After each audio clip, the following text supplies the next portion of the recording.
Assalamualaikum warahmatullahi wabarakatuh. Perkenalkan, kami dari kelompok 5.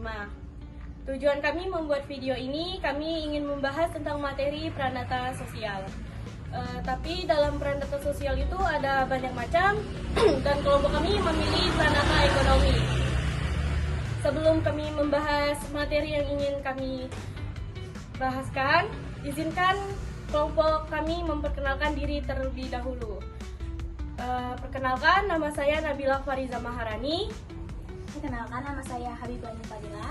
Perkenalkan, nama saya Selvianti. Perkenalkan, nama saya Sarwadita Agustin. Perkenalkan, nama saya Sendiko Jindra. Perkenalkan, nama saya Batan Rafsanjani. Sekian perkenalan singkat dari kelompok 5. Kita lanjut ke bagian materi. Nah, saya Nabila Fariza Maharani dari kelompok 5. Saya akan membahas tentang apa itu pranata sosial. Nah, pranata sosial itu adalah sistem norma yang bertujuan untuk mengatur tindakan maupun kegiatan masyarakat untuk memenuhi kebutuhan pokok dan bermasyarakat bagi manusia. Dalam kata lain, pranata sosial itu adalah sistem hubungan sosial yang tersusun dan mengejawantahkan nilai-nilai serta prosedur umum yang mengatur dan memenuhi kegiatan pokok warga masyarakat. Nah, ada 3 hal kata kunci di dalam setiap pembahasan mengenai pranata sosial.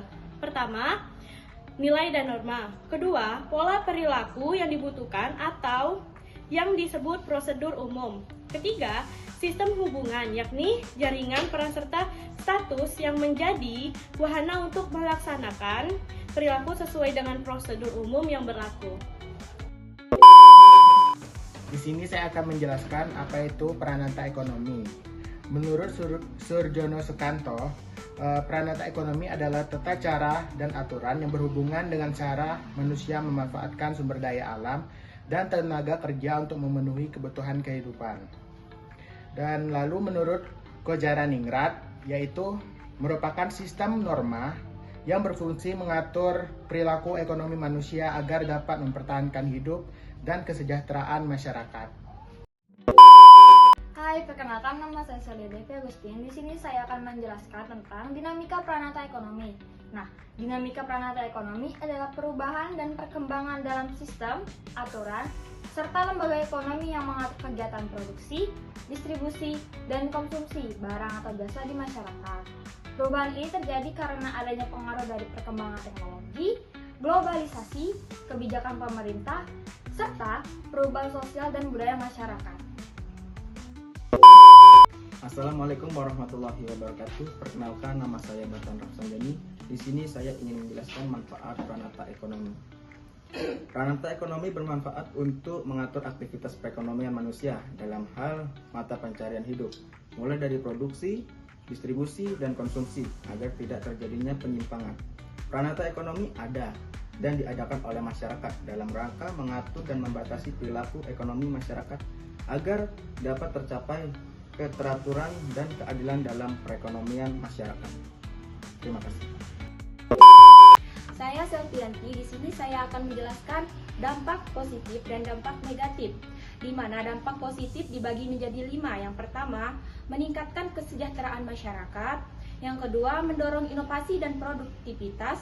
Yang ketiga, membuka lapangan pekerjaan baru. Yang keempat, menumbuhkan solidaritas dan kerjasama. Dan yang kelima, menjaga stabilitas ekonomi dan sosial. Dan dampak negatifnya juga dibagi menjadi 5. Yang pertama, ketimpangan sosial ekonomi. Yang kedua, eksploitasi tenaga kerja. Yang ketiga, meningkatnya perilaku konsumtif. Keempat, ketergantungan terhadap produk asing. Dan kelima, kerusakan lingkungan. Aku Habibah Fadila. Jadi di sini aku bakal menjelaskan tentang perilaku kolektif. Menurut Orton dan Hahn, perilaku kolektif adalah perilaku yang dilakukan oleh sejumlah orang secara bersama-sama, tidak bersifat rutin dan merupakan tanggapan terhadap perasaan tertentu. Lebih khusus lagi, perilaku kolektif itu mengacu pada perilaku yang spontan dan relatif tidak terstruktur oleh sejumlah besar individu yang bertindak atau dipengaruhi oleh orang lain. Perilaku kolektif cenderung sangat spontan yang dihasilkan dari pengalaman mereka yang terlibat dan dibagikan oleh anggota kelompok yang menimbulkan rasa minat dan identitas yang sama. Contoh dari perilaku kolektif itu aksi mogok para buruh pada tanggal 1 Mei. Nah, aksi mogok kerja buruh itu merupakan tindakan kolektif yang dilakukan oleh para pekerja secara bersama-sama untuk menuntut hak ekonomi dan sosial mereka seperti kenaikan upah, perbaikan jam kerja, jaminan kesehatan, dan kondisi kerja yang layak. Nah, perilaku ini tuh termasuk ke dalam perilaku kolektif dalam rantai ekonomi. Kenapa? Karena dilakukan bersama oleh kelompok besar, yaitu kelompok buruh dan pekerja. Terus yang kedua juga bersifat spontan atau terorganisir sementara.